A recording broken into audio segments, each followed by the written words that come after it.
In this video, we're going to give you a quick overview of bat surveys in the UK and what local planning authorities in Kent require from you.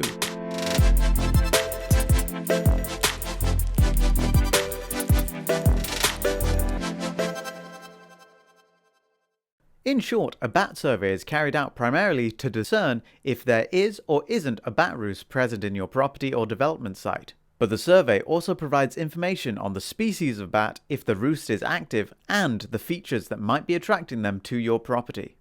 During a bat survey, we look for evidence such as bat droppings, prey remains, and bats themselves, both alive and dead. We also look for suitable roosting features and entry points that bats commonly use to roost or enter a property with, such as loose tiles and fleshing, cracks in the brickwork, and enclosed dark spaces. Once this information is collected, the report may show that your property is bat-free or unsuitable for bat habitation, in which case this can be used to help your local planning authority grant you planning permission.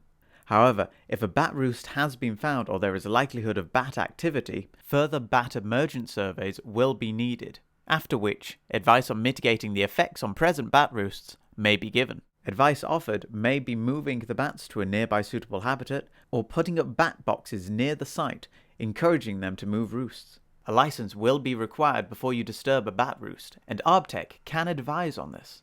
There are two main types of bat surveys: the preliminary roost assessment and the bat emergence survey. The preliminary roost assessment is the first step in finding out if you potentially have a bat presence on your property. This can be carried out during the daytime at any time of the year and will consist of an ecologist visiting to look for signs of bat activity on the site, such as bat droppings, prey carcasses, urine stains, and so on. They will also look to evaluate features on the property that may provide a suitable roosting habitat. These include features such as raised roof tiles that bats can roost underneath, and gaps in the eaves that will allow them to access into the loft space.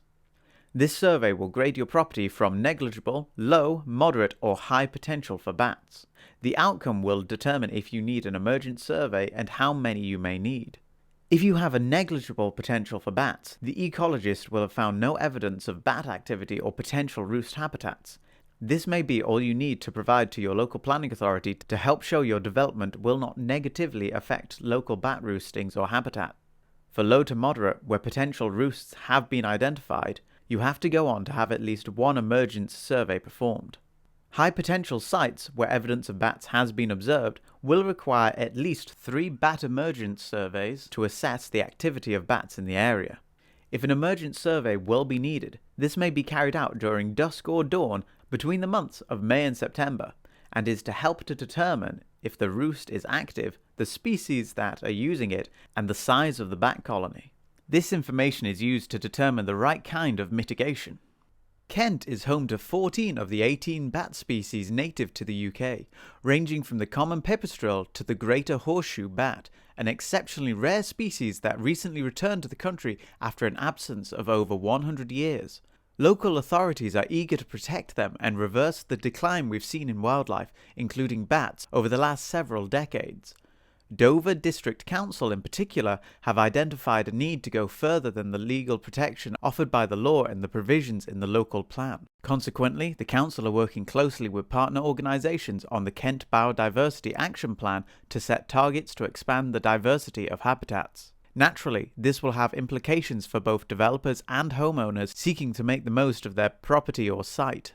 All species of bats are protected by Section 9 of the Wildlife and Countryside Act 1981, as well as Schedule 2 of the Conservation of Habitats and Species Regulations 2017. This regulation makes it an offence to harm or disturb bats in their roosts. To ensure the safety of local habitats and the replacement of roosts where needed, if you have to destroy a roost to complete your development, you will require a European Protected Species Licence from Natural England. Failure to acquire the correct licensing or to carry out building works that may affect bats can result in a hefty fine with no upper cap. If you still have any questions, please get in touch and we'll be happy to answer them.